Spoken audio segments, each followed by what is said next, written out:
Trump rallies took place yesterday. 28 states of Trump rallies. I didn't know that it was that big of a deal. And it was pro-Trump. Yeah. Okay, so in UC Berkeley, in Berkeley, California, a very left-leaning, very liberal area, there were some clashes that resulted in violence between pro-Trump people and anti-Trump people. Now, some of this stuff involved people hitting each other with wooden sticks, because they're carrying these signs.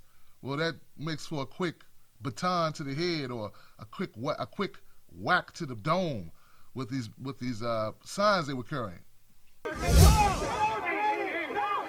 It was a free-for-all.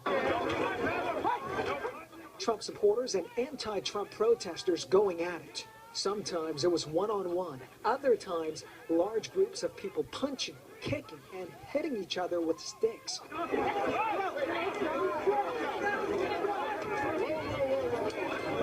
And protesters, some of the pro-Trump people, they had pepper spray. So they're pepper spraying the anti-people and the pro-Trump people getting beat up. We had one elderly man kicked to the ground, knocked to the ground and kicked a little bit. That was on film. All this went down. All of it is just people just disagreeing about Trump's policies. And my thing has always been, look, man, I'm always for protest. I like protest but I like focused protests throughout to get a desired outcome. Like, what are we protesting for? So that's the first question I want to ask anybody out there on the anti-Trump stuff. Why are you doing it?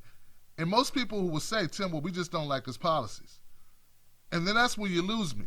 And so if you don't like his policies, particularly his immigration policy, which is the first thing liberals tell me, I say, well, you know what? We had a lot of deportations under Obama. They went on for a very long time. Why weren't people protesting that? And I'm not trying to indict those people that are protesting Trump's immigration policy. What I'm saying is, you didn't know, did you? Like, you didn't know that almost 3 million people were deported under Obama. And no, all those people deported were not criminals.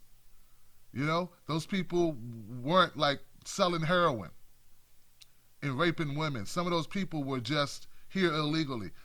Like most of those people were just here illegally, meaning they weren't documented, they didn't have citizenship, okay?